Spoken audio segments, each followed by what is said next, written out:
So there's a saying I'm going to use that's probably going to offend a few people. And honestly, it should, because this situation should probably bother a lot more people than it really seems to bother. The phrase is bros before hoes.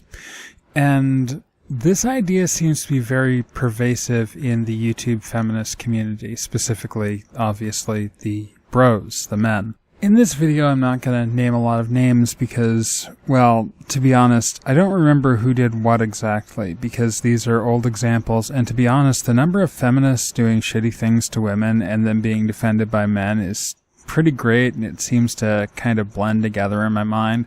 So, I don't remember who the guy was who solicited a minor, or a cop pretending to be a minor. I don't remember who it was specifically who abused his partner and then tried to play the victim. I don't remember these cases, but what I do remember pretty strongly is the reaction, because the instantaneous reaction was to rally around the guy in question. More particularly, I saw a lot of people who supported and defended the concept of listen and believe turning into utter assholes and going on the attack against women, sometimes potentially underage women, because how dare that cop trick a guy into wanting to fuck a minor or whatever happened. I don't even care at this point. There is one example that I will name, and that's because it's stuck pretty firmly in my mind. JJ talked about being harassed on YouTube and got a large swelling of support. Then she named her harasser, and things turned around really fast.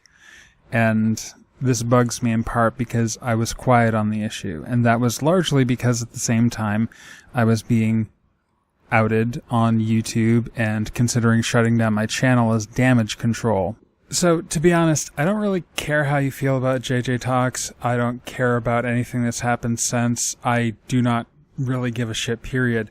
For that matter, I don't even care if what she said was legitimate. The fact that the instant response was to attack her, to call her a liar, a whore, a slut, a cunt, and all these other things that supposedly feminists are against, is disgusting, even if she completely falsified it. Even if every last word was a lie, that sort of response, without any evidence, without any sort of reason to do so other than the fact that one of the precious men of the feminist community was, attacked by someone who dared to not want to be sexually harassed, that is utterly despicable. And I'm pretty sure this girl you were calling a whore and a slut in your attempts to defend a precious straight white dude was a minor at the time. I think she was 17 at the time that she was accused of all this. So not only was she being harassed by an older dude, but she was being attacked for her sexuality when she was still effectively a child. And while I am particularly disturbed by the attacks, I am also disturbed by the fact that so many people were silent, that the feminist community suddenly sort of distanced itself from the issue entirely, because it seems like the feminist community of YouTube is okay with this sort of thing, as long as it happens within their own sphere.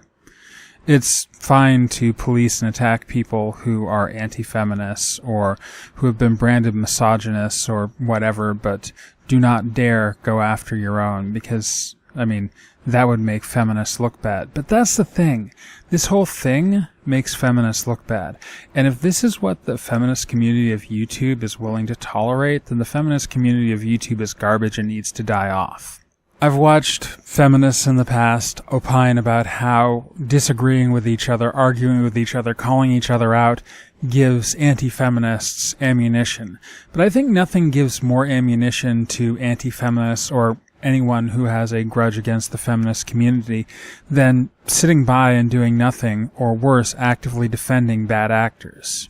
One of the big anti-feminist / anti-SJW arguments has always been that the people who claim to be feminists and social justice advocates aren't any better than they are, which I've always thought was really stupid, because saying that, well, you're just as shitty as I am is still admitting that you're shitty.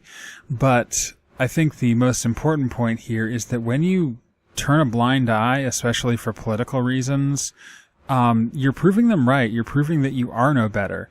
And if you're willing to tolerate misogyny, if you're willing to tolerate harassment, abuse, threats, sexual assault, why are you even calling yourself a feminist? And what difference does it make? Because the anti-feminists that you supposedly hate for doing these things, you've got no high ground over them.